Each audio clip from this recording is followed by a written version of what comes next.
Hello, everybody, and welcome to today's webinar, Moving Behavioral Research Online, the Next 6 Months.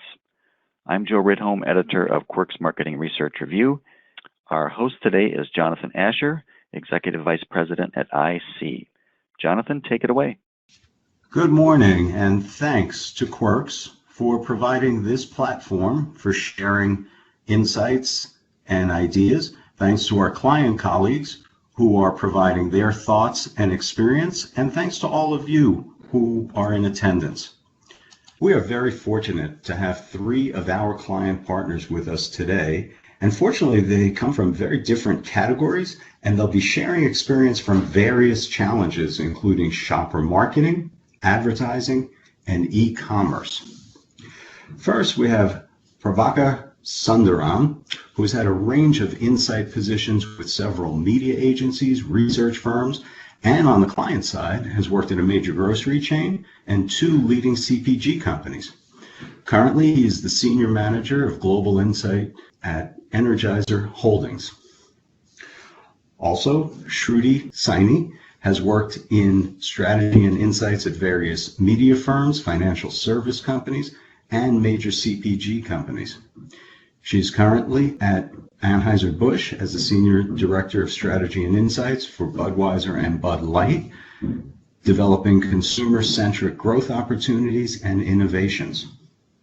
And Liubov Ruchinskaya, who has had several strategy and insights positions at advertising research consultancies as well as CPG firms, including her current position at Colgate-Palmolive as the Head of Brand Insights for Western Europe.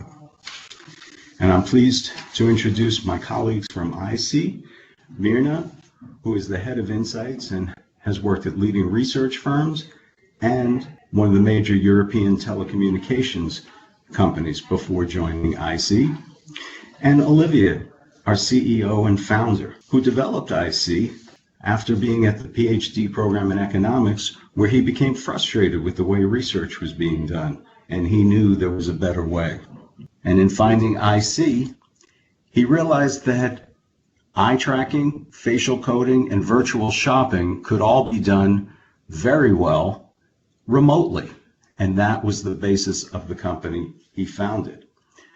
We now have 90 people operating throughout Europe and the United States. We provide behavioral research, doing studies in over 40 countries, working with over half of the top 30 CPG companies, as well as many other industries, and have done over 400,000 eye tracking studies. And that's real eye tracking, as opposed to some of the proxies for eye tracking that are currently in use with some online research providers. Today's webinar will cover tracking studies that we have done to understand what shoppers are doing, how they are thinking and feeling during the current crisis. In addition, we'll share findings from several replication studies we have done to determine how well findings are holding up when being conducted today relative to prior to the crisis. That would include media testing, ad testing, and shopper research and e-commerce. So, where are we today? Obviously, these past few weeks have been filled with unprecedented change in the way we live and work, the products and services we use, and how we shop. And while there have recently been some encouraging signs from the health community, the future still remains uncertain in terms of how long things will continue as they are, and when and how we'll get back to normal, and what normal will actually look like. Of course, most of us are in the insights business, and so we realize that the best way to reduce uncertainty is with knowledge, and that knowledge is obtained by doing research. So we'd like to share with you results from several studies we've conducted recently.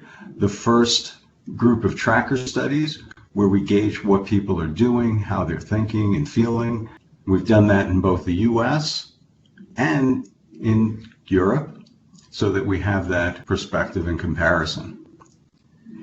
In addition, we've done replication studies, where we repeated studies that were conducted prior to the crisis, some 6 months or a year ago, to see if the results we get today with the current situation holds up, which would give us confidence in conducting research now.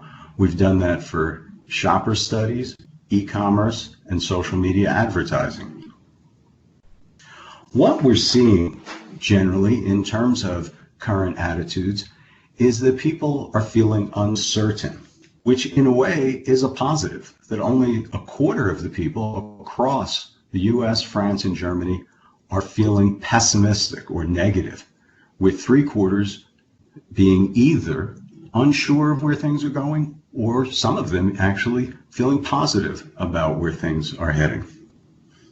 So with that uncertainty that we're seeing, I'm hoping Olivier can talk about, should we conduct research now as we have? And if so, is there any adjustments we should make to the way we conduct the research going forward? Okay, thanks, Jonathan. Great question, by the way. And this question is not only debated within insights, but in many other fields, such as advertising. Should you invest in ads or not? What we see now is some companies, most not are pausing research at the moment. According to me, there are two key elements in that question: is the role of insights and how long will this situation last? A big part of the role of insights is to understand how the world is changing, and at the moment it's changing really fast. Most trends are actually not new, but the speed of change is unseen. For instance, e-commerce tripled in penetration in the last couple of weeks, and it's actually the role of insights to monitor and guide companies through these shifts. Secondly, how long will the consumer sentiment be volatile? If it's 2 months, you can pause research. If it's 6 months or more, it's much more difficult. Again, I don't want to do any predictions, but previous healthcare crisis lasted for 6 to 12 months. Economic recessions typically last 12 to 24 months. So personally, I expect that consumer sentiment will be volatile next 1 year, one year and a half. So I believe the question would rather be is how to conduct research instead of whether to conduct research. And EyeSee, we are trying to help companies in two ways. One is scenario analysis, and two, monitor over time. And there is much more to come, actually. So what do we mean actually with scenario analysis? Is we acknowledge that there are different types of reaction to the crisis. Some people are really worried, others are worried, and some are not really worried at the moment. And what we would do, for instance, if we would have 3 ads or 3 package designs, is we would test them across the 3 groups and see what comes out of it. So if all 3 groups align and choose as winning design number 1, then it makes sense to actually launch design number 1.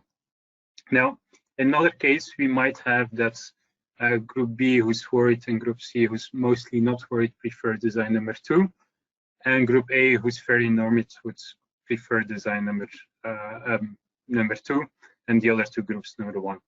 What we would recommend is still to launch design number 1, but monitor over time. Why? Is because we expect that group A will their sentiment will stabilize over time. And then third option, what you could have is the 3 different groups should elect 3 different designs. What to do then is we expect that the design was not good at the start, so it makes sense to go back to the drawing board and start all over again. So option 1 to help to facilitate research is actually to do as well scenario analysis. The second option is to look a little bit different at studies. So you run the study now, then you assume the data that you get is as working assumptions. You can proceed with developing your new product further. You can develop further your creative and so forth, so that you don't have any delays at the end. Because if you delay now everything 6 to 12 months time, that means that your ad campaigns, your new innovations, your new marketing activities will be delayed, and profits will be as well delayed because of those actions. So that's now assume those working assumptions. If you see significant changes within the market, then you can still confirm a little bit later whether the findings that you have now are still valid in the future. And Olivier, could you tell us how you think the crisis is likely to impact the marketing industry going forward?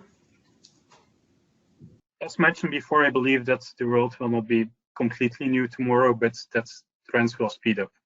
So what would be the situation in 5 years will be now in 1 year.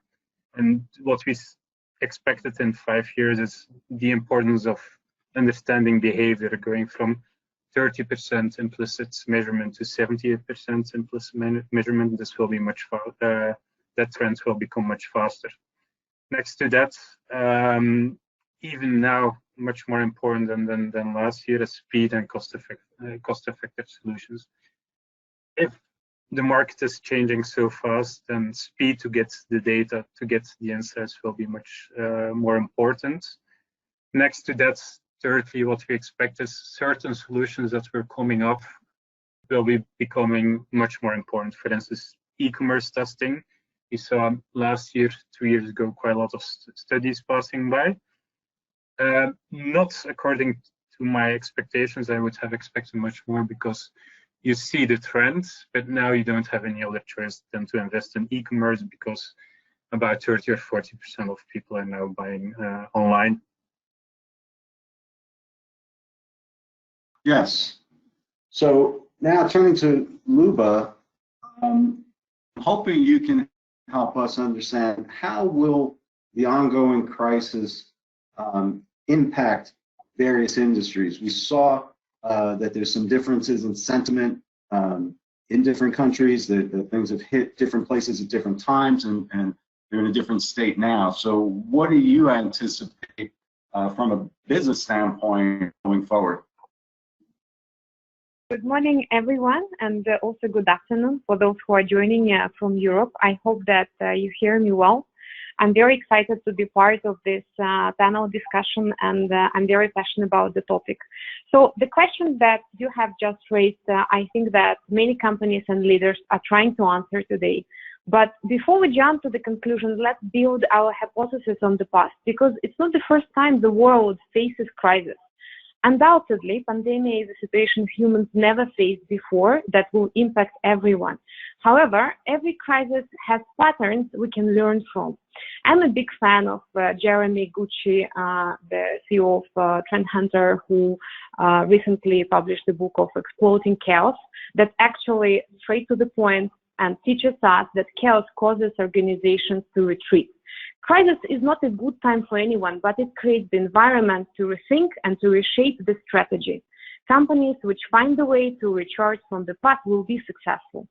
And we know the stories like Disney, CNN, Burger King, FedEx, Apple, Gillette, WhatsApp, Instagram, and many others have been found in the period of global economic recession.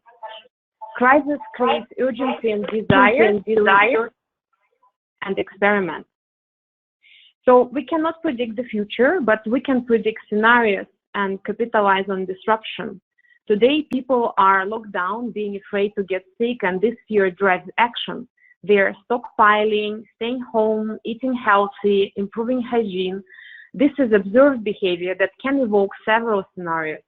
So let's go one by one by the way how the situation can evolve. So first of all, categories benefiting with strong purchase growth during crisis might experience years ago decline, and the company should be prepared for that. Perception of health will be reinvented during this time, and turning to science with high importance of efficacy, safety, reassurance, and germs prevention. Sanitize might be the new definition of hygiene. Growth of unemployment will strengthen the importance of value for money. People will still buy premium, but they will become more particular about what premium they need. Staying home will reshape people's values, increases importance of community, reinforces experiences, and decreases importance of material possessions. We will have resilient, self-dependent people after coronavirus 19. Before crisis, more than 80% of people believe companies have an obligation to help solving social problems. Today, this is the most crucial as never before. Brands supporting health and well-being by taking care about employees or launching products in high demand. Brands that are making an impact by supporting society with charitable donations, or brands that lift spirits and shaping positive conversation will strengthen loyalty and grow. These trends are consistent across the globe. However, the situation will differ country by country, driven by external factors such as macroeconomics, politics, depths of pandemic. Thank you, Liubov. I'd like to continue with that thinking and have you talk about what are the key concerns for your stakeholders at this time, because you're exposed to a lot of different people in the industry and within your company that have different issues that they're prioritizing. Big organizations are inclined to protect what they have. This leads breakthrough companies to create the sort of structure that inhibits change, while crisis or chaos takes everyone out of the comfort zone and forces to consider new opportunities. It's very exciting time when the ideas that were rejected before are considered now. All companies, I believe, are walking through transformation today when they are taking similar actions, such as reduce time to launch the product, find new ways of reaching alignment and getting internal approvals, enhance tolerance for risk, and finally relearn and rethink what our customers, what our people want. Eras of change give birth of unconventional ideas. At the crisis, we need to have an adaptive mindset to facilitate entrepreneurial change. Our focus should not be on protecting what we have, but rather on adapting to the next big thing. Thank you. And then, Liubov, finally, are you looking for different insights now compared to before the crisis? What has popped up as being more important that needs to be dealt with right away? And because obviously priorities are changing. And how can agencies help people like you in your position? Because obviously you've got to be juggling a lot of balls and dealing with new kinds of challenges. So how can we help? Yeah, this is also a very good question. First of all, I would like to start from inside industry transformation that started several years ago, driven by the technology, and EyeSee is a great example, and high clutter of similar innovations appeared on the market daily. That was the moment when co-creation, design thinking, jobs to be done theories and methods became crucial to define people's struggle or unmet needs to come up with meaningful innovations. Even though many brands did a great job and disrupted the industries, shelves were full of products and the choice was equal to solve a mathematical equation. So COVID-19 actually cleaned up the assortment to highly rotated, trusted brands that stayed on shelf. People are buying mostly by benefit in a panic mode. So at the moment of crisis, consumers' needs changed by the minute. It doesn't matter which industry we are talking about, who you are working for. People don't know what they need anymore because they are forced to think about bottom line of Maslow's pyramids of needs. That means in crisis, you cannot research what consumers' needs would be in a year period of time, as they don't know how their life will change. Therefore, many companies put on hold their research work. But the question is how to innovate today. And Olivier actually said that the whole crisis and the post-crisis period of time might take years. So we cannot stop our innovation work for a year or so. So first of all, learn changing consumers' behavior and needs daily to address with short-term innovation, activation, and communication aimed to support people in this difficult period of time is important. Secondly, enter white spaces. And it's no longer about asking consumers what they want. It's all about innovating and creating incremental categories and products. Entrepreneurial, constant experimentation, being humble, and break from the past will help to reinvent what people want and create revolutionary ideas. And finally, have a clear vision where your company can make an impact and care about people. Choose the battle to win. Stay choiceful. So to be successful, when it comes to what companies and agencies can help us with. To be successful today, we need new skills and techniques. That means speedy solutions, instant connections with people to get answers for open questions in hours, not in days. We need to catch people in the moment of truth when they shop online, use products, or watch TV, immersing ourselves in the context of the problem and ask System 1 questions. Data providers are of low interest today. We need talents capable to connect the dots in the context of information chaos or overdose or lack of facts, discover insights in a dialogue, and tell a story to convince stakeholders to take the right decisions. We need to be authentic as well and start elevating our values to ensure that everything we do has an impact to the society, not only to our profits. This is the time when connections become more meaningful between people, customers, employees, everyone. I'm passionate about insight work because it allows to make an impact, not only to drive growth, but make lives of people better across the globe. So let's transform our roles and prove being business advisors in this difficult time together. Thank you. Thank you. That's very impressive and meaningful. So despite all the uncertainty and confusion, it sounds like your advice is keep acting, take steps, and look forward. And that makes a lot of sense. Turning to using online behavioral research, Prabh, I wanted to ask you, what advice would you, because you had experience with this, if there are people who are using online behavioral research for the first time, or even for those who have used it but feel they need to use it much more at this time, what would you tell them about that? So thanks for having me, Jonathan. The type of behavioral work, what you guys have been talking about, seems a lot, but from my personal experience, we have utilized all these techniques, seen the value it adds, and have learned where and how to use it.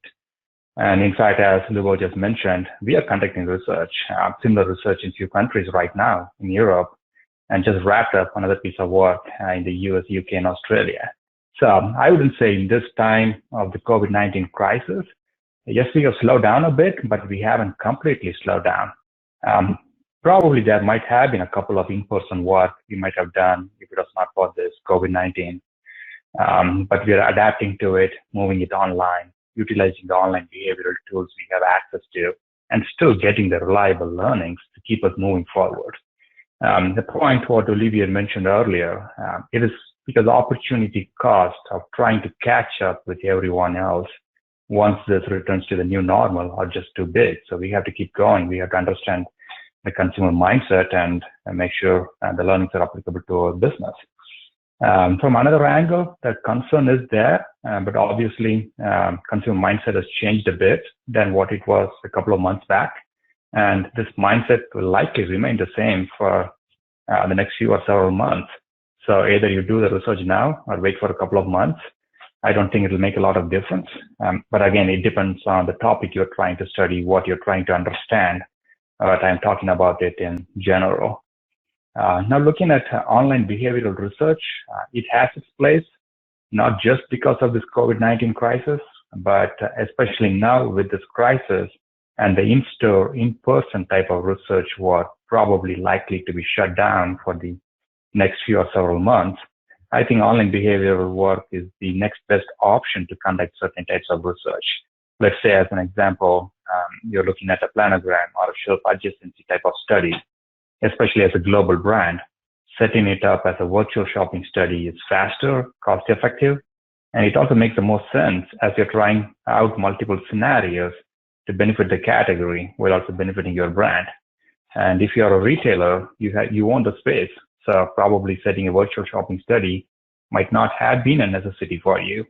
But with this COVID-19 situation, again, with the in-person type of work not a possibility now, this probably is an opportunity for you to try online virtual shopping and other behavioral research techniques to see the efficiencies it delivers. Well, my point here is simple. There are options to do research now. If you haven't tried online behavioral technique before or have been slightly reluctant, I think this is now a time to try it and see the value it might add to your research toolkit. Thanks, Prabh. Appreciate your thoughts on that. Shruti, there's been a lot of indication that things are changing in terms of which product categories are meaningful to shoppers today, whether that's because of their needs or their priorities or what's available to them. So as you think about the changes in category relevance, how is that influencing your decision-making for businesses you're working on? It's a great question. Hey, Jonathan. Hi, everyone. And it's a question that honestly, agnostic to the pandemic, I think any person in insights, that natural curiosity to understand, are you relevant and why, is a static provocation, right? I think the pandemic itself has raised to the forefront matters of relevancy. What are you offering now that is differentiated? What are you offering now that is unique? What are you offering now that all of a sudden puts your product, your brand on the forefront of mental salience and also physical salience? And again, I don't think that these are new questions by any means, but I think that our current situation has more so now than ever raised the bar when it comes to reconsidering who you are, what you offer, and why someone should turn to you now in truly a time of quote unquote need. So when you think about your category, when you think about your industry, and when you think about that micro space within the larger macro landscape, I think that current behavior has told us a few things in terms of reflecting on the past several weeks. It's kind of crazy to assume that seismic change can happen to how someone thinks of you in the context of a crisis. But I think that we've seen some changes in behavior. I think one of the main observations that have hit my screen is a default to familiarity. I think we're seeing a lot of brands that are bigger in nature turn a little bit faster right now. I think all of us, just look at your pantry, look at your fridge, look at your shelf. There are a lot of familiar brands, I think, taking up real estate, whereas maybe 2 months ago they weren't. And I'm not going to give away any of those big name brands, but these brands might not have been doing so well prior to the current situation. So I think asking why and specifically what attributes and characteristics are nudging some of that newfound relevance is really interesting. So again, this kind of default to larger brands that didn't quite have the same relevant footing as they do now. That's one of the major observations I've been seeing. The second one is when it comes to the shopper journey. Just again, reflect on yourself. How do you now go to the store? Is the store a physical one or is it an online virtual one? What does truly your shopper journey look like? And then ask that question about your consumer.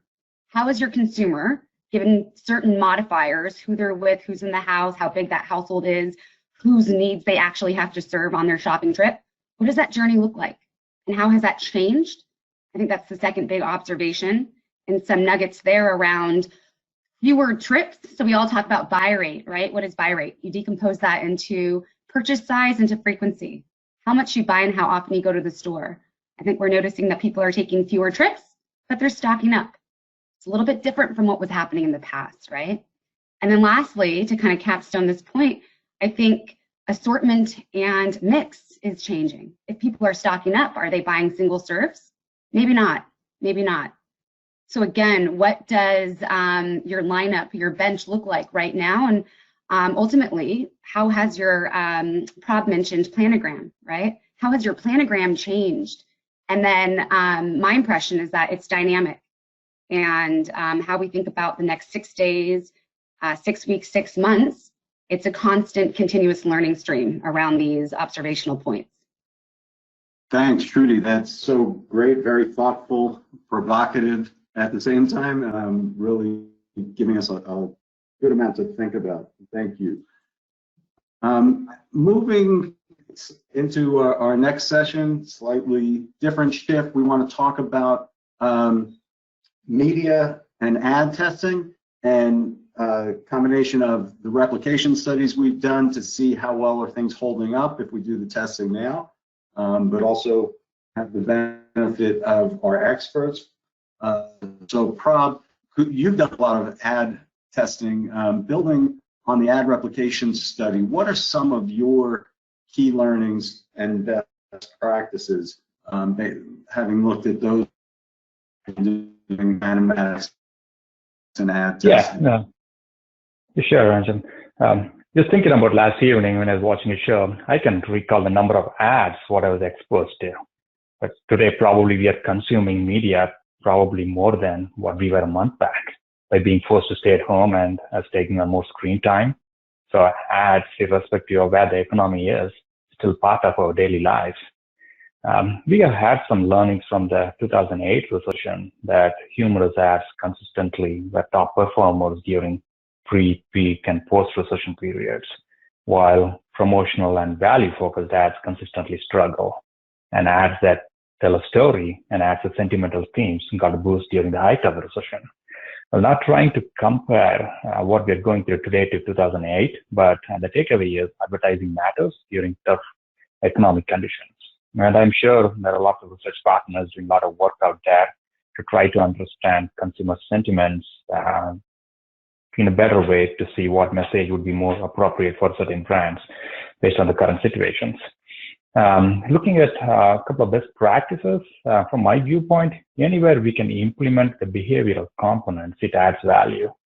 So, just simple examples, like let's say you're doing a couple of animatic testing, rather than asking a question of purchase intent and comparing how the top to box or the top box numbers come out, add that behavioral component of a purchase exercise rather than a purchase intent question. So what I mean by that is use a virtual interactive shelf, have respondents shop through it. The output, what you get out of that is much richer than just a top to box score. It helps you identify if you're cannibalizing your other brands, assuming a scenario you operate in a category where you own more than one brand. And it also helps to understand where that incremental source of volume could come from. Adding that behavioral component, I think it's a better way to identify the purchase influence potential of the animatic or the ad.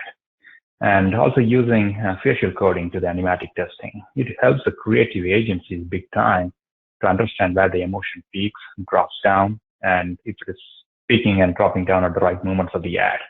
Just based on the survey questions, I feel it is tough to understand those type of inputs. We can obviously understand the appeal of the ad, why it is appealing, why it is not, but the behavioral observation through the facial coding delivers those rich learnings that survey questions can't. To conclude, I would say the behavioral components like virtual shopping or facial coding, it complements traditional survey questions. And by combining that implicit and explicit learnings together, what we get out of the research is just that much more actionable. And Prab, in your experience, those key approaches of making it as realistic and having context and shopping and facial coding and eye tracking, all of those you have found are available on a remote basis, and you find you can rely on those. Is that correct? Yeah, very much, very much. It is easier with the technological advances, and to take you guys as an example, those tools are very much accessible. All you need to do is try it and figure out where it fits in your research toolkit and when and how to use it. So it's very much possible, and it is efficient way to conduct research, especially on a global scale. Great. And so that leads into, Mirna, can you discuss the results of our social media ad testing, where we replicated what was done before? Yeah, thanks, Jonathan. I'm glad you asked about that. So yes, we recently ran an advertising replication study to see how the results during the crisis hold up and if they're comparable to the results from 10 months ago. Basically, we wanted to make sure that the results are reliable enough and that our clients can safely continue testing given the change in circumstances. In a nutshell, the data is still valid and stable in both second and the third wave of the study. So what did we do? We tested 18 ads in total, which means 3 ads from each of the 6 industries on a large social media platform with over 900 respondents. In the second wave of the study, we had a full exact replication of the study environment. And in the third, we placed those same ads in a COVID-19 aware context of the social media feed. So the ads are the same, the context is a little bit different. In terms of results, the results showed that The data is very stable across all industries and most KPIs. The winning ads and their relative positions are unchanged. In the second study, key performance indicators such as visibility, attention, emotional reach, likability remain comparable with the first wave of the study. The only significant increase in KPIs we observed was ad recall, as you can see here. Ads from all the industries has an average uplift per ad of 8.5 percentage points, from 25.6 to 35%. We hypothesize that this is due to the respondents being in a more alert state than usual, so they notice stuff around them even more, or they're spending more time on social media during social distancing. The results from the third wave agreed actually with both these presumptions. Ad recall was the same in the COVID-19 feed as well, meaning it was significantly higher than the first study. We also saw that having COVID-19 content in the feed did not influence other results significantly. Additionally, we looked at the time respondents spent on browsing their feeds. So it was the overall time spent on the feeds was somewhat higher in the second wave, but it was significantly higher in the third wave of the study, which again proves that this is one of the effects of the current context in comparison to last year.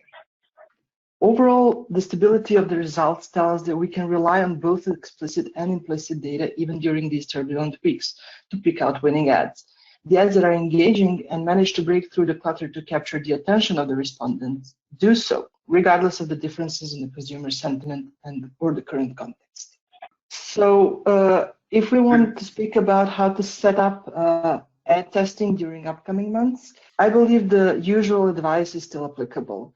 Brands should make sure to test ads both in context to measure their performance and breakthrough ability, and also take a deep dive on second-by-second basis in order to optimize every aspect of the ad. That's the first thing I'll suggest to anyone, regardless of the crisis. Respondents nowadays are very attentive and open to messages from their brands, but it's essential to be sensitive and informative and work on building brand equity. This is the right time to communicate that you are there, that your product is in stock, and what are you doing to help? Okay, thanks.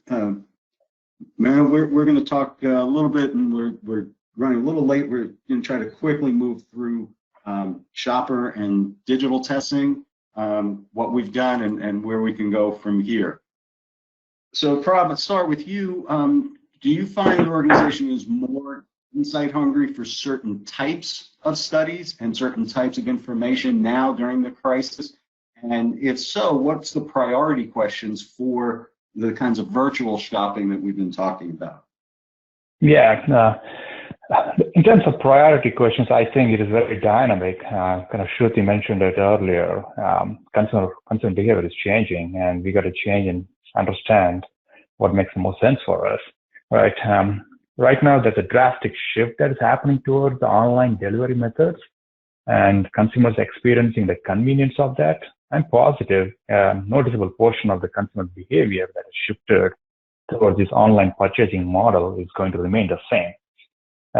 Online purchasing is not new, but it is interesting now, especially in the category where we operate. There are products where consumers are mainly buying at brick and mortar, and now they're purchasing it online. And this is a new behavior for them.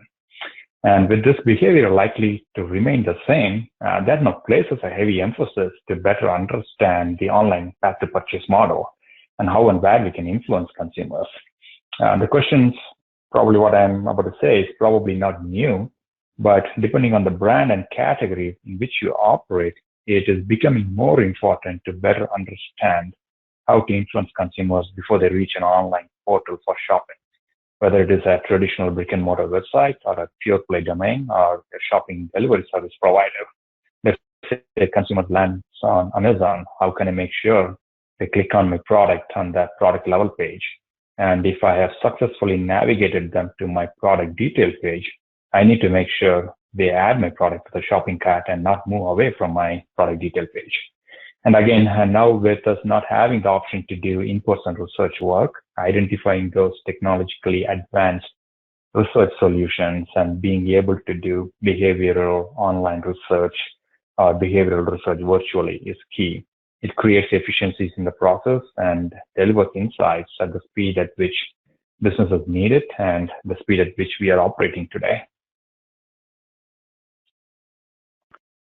Thank you, Prab. Very helpful. Shruti, you've had a lot of experience with virtual shopping. Could you explain how you leverage that type of tool for gaining in-store insights, which of course is especially useful now when it's not possible to conduct in-store testing?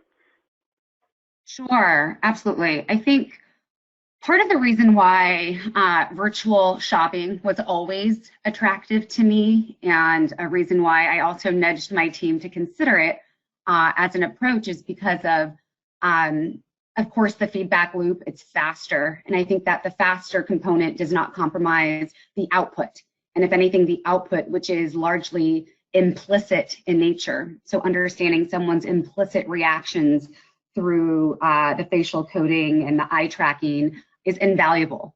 To your point, Jonathan, I think that that level of implicit understanding is even more heightened right now because of our environment. I think the typical, and there's always a time and place for typical ask and answer survey, right? We know that.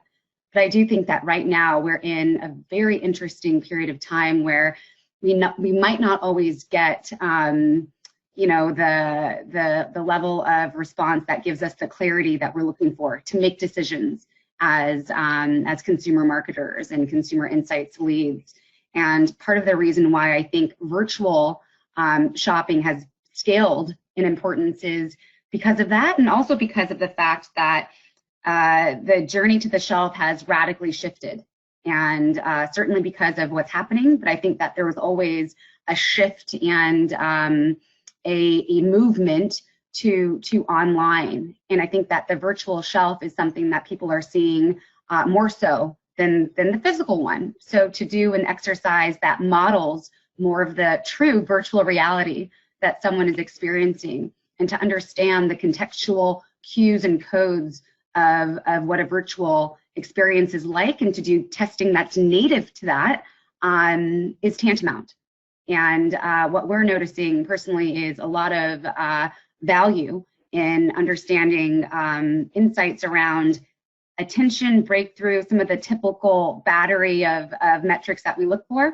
We're noticing that understanding those right now in the virtual context is supremely helpful as we think through our strategy, and also as we think through our learning plans. I think that's the other final thought I'll leave you and the audience with. I would not approach learning right now through the lens of strict validation. I think that's incorrect in my opinion. I think that right now all of us, more so than ever, need to be very much so in the modality of learning. And I think that through testing hypotheses, we're becoming sharper and faster with some of our decision making right now. Yes, thank you. That's helpful. There's one more follow-up question. Because you mentioned both physical and digital. So certainly for digital shopping, using online testing tools makes a lot of sense. But a lot of people are finding that they can't do face-to-face or in-person testing for in-store issues and are relying on virtual shopping. I believe that's something you've also done and have comfort with. Is there something you could tell somebody who is skeptical about testing shopping for a physical store, but doing so through a remote online platform?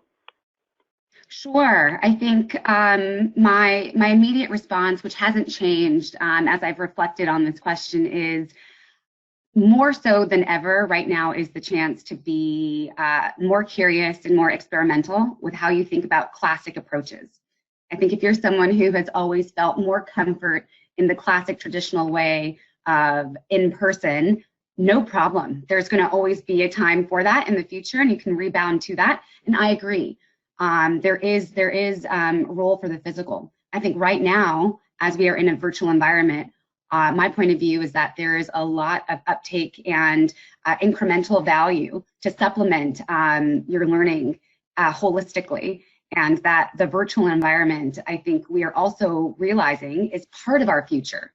So when you think about revisiting approaches, it's certainly one to spend some time with and to consider the pros and cons of. Yeah, that makes good sense. And one of the things that you've touched on as well as Prab is the idea of context and trying to make sure that the environment is present it to the shopper as realistically as possible. I just want to see if we've got a video here that first, there we go. Just gives a sense of the virtual platform that we've developed and part of what we created the company based on, knowing that virtual shopping can correlate very highly with actual behavioral shopping in a store as much as 0.8. And we've got different ways to do that because we know there are different needs. So something that's very robust could be more costly and time consuming than people can handle for the moment for a particular initiative, but they still need reality, and so a simple shelf representation would be sufficient. So things have come a long way in the last several years in terms of what can be done to get a respondent to feel like they're in a store and go through the behavioral exercise of shopping, even though they're looking at it on their laptop. So it's good for people to know that, because if you haven't had a look in a while, things may be very different than what you remembered seeing even just a couple of years ago.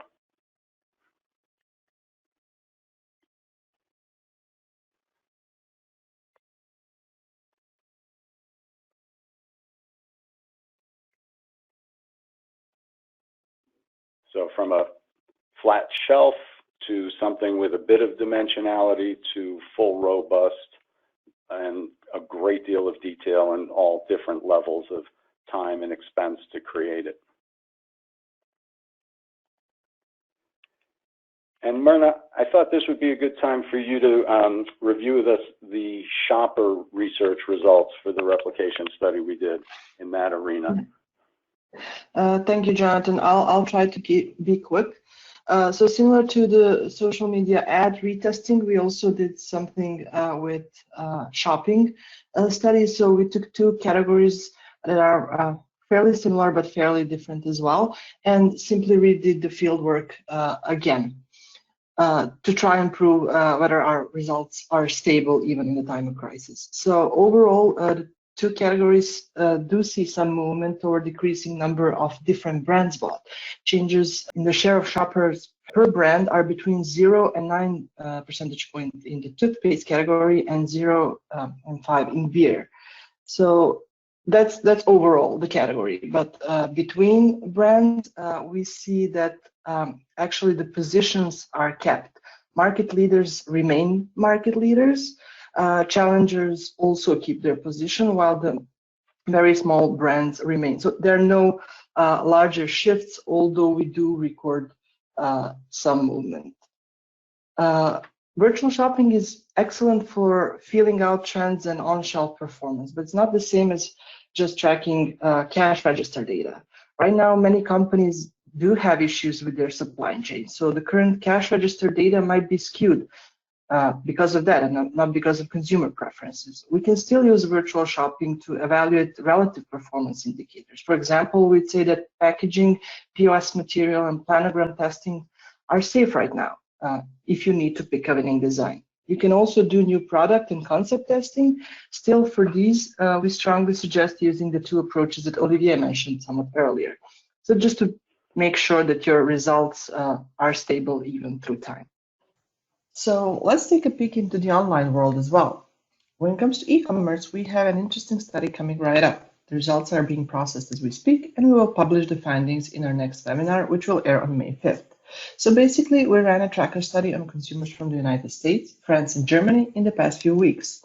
We saw that as much as 45% of the United States respondents have changed their online habits, and even more of them predict they will change in the upcoming period as well.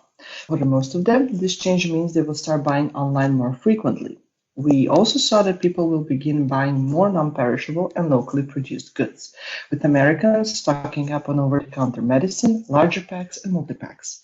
We might see a fuller pantry become a standard practice in the lives of future shoppers. There is also a clear stance on what features will win consumers over to specific retailers, such as free delivery or low prices, a priority for over 50% of the respondents globally.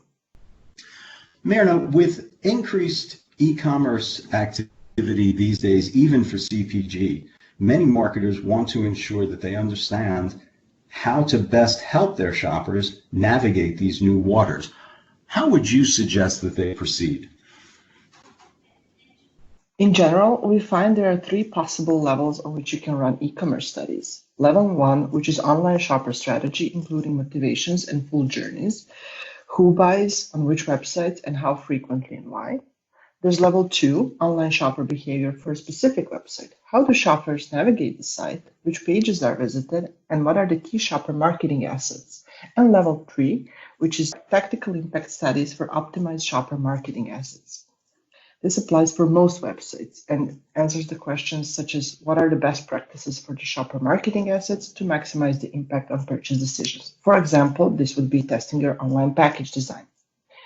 Typically, the three levels demand a different research methodology framework. Surveys will be sufficient for level 1, which is online shopper strategy, while level 2 and level 3 require a combination with behavioral methods.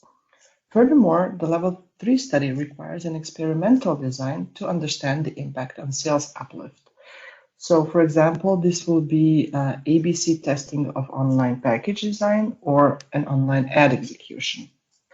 There are two ways to approach e-commerce testing. One is top to bottom, which means strategically to tactical, or bottom up. First, making sure your ads, product image, and other assets perform well, then moving on to strategic questions. Although it might sound logical to follow a top-down strategy, the bottom-up approach might be the best. You will have quick wins that demonstrate impact to your stakeholders. You will get results that are easy to implement, and these studies are the most straightforward. Certain marketing assets are essential on all sites, for example, online package design. So you don't need to have the information of higher level studies. Investing this way will ensure you get results faster and provide you with leverage to dig even deeper into strategic questions. Secondly, depending on the research level you pick, combine the right conventional and behavioral methods. The complementary mixed method approach will provide you with 30% higher predictive insights and an understanding of the whole picture.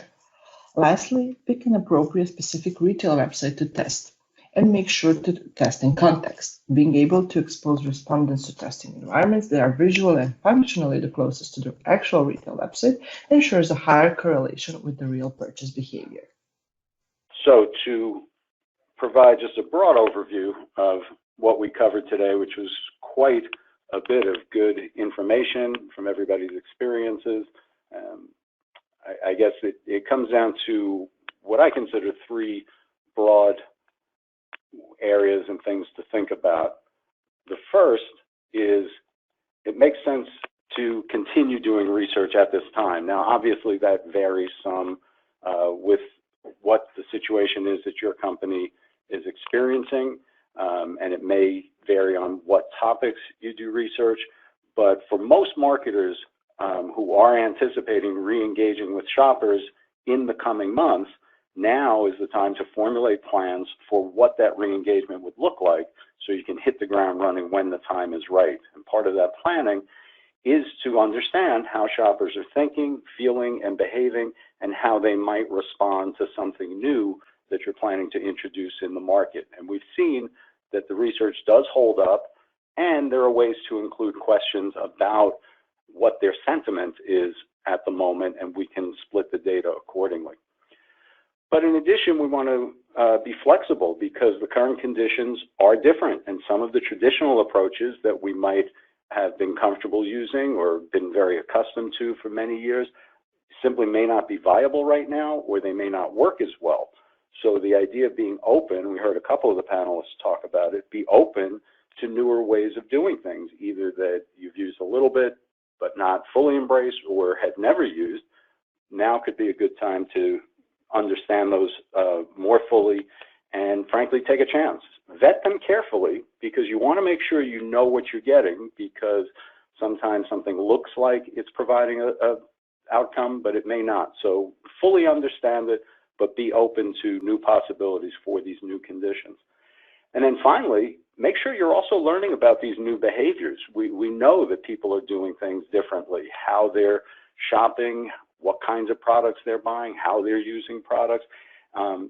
Let's make sure that we're not leaving those opportunities ignored.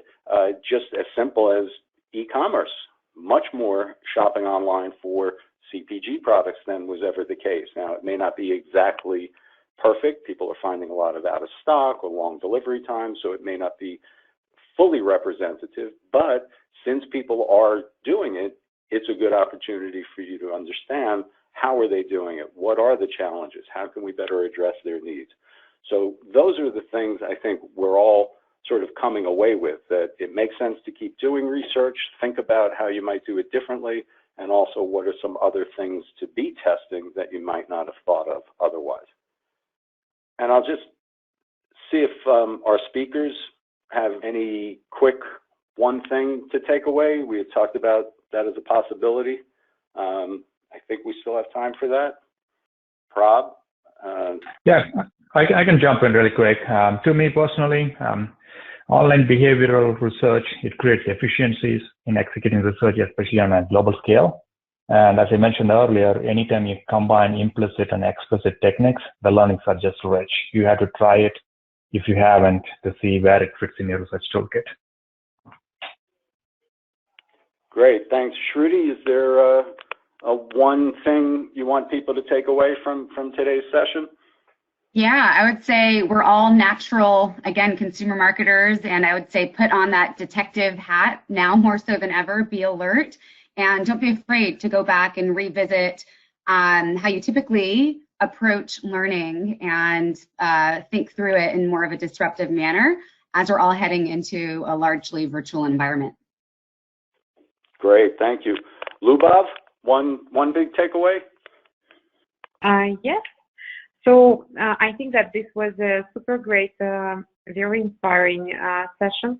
And I think that we are living at the time of uncertainty, that many things are not clear, but this is exactly what creates a good environment for change and for great innovation.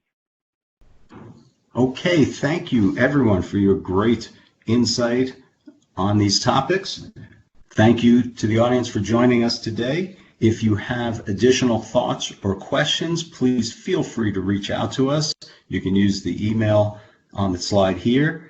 And also stay tuned for our next webinar on e-commerce, which is coming up on May 5th. We think you'll enjoy that information that we share as well and look forward to seeing you then.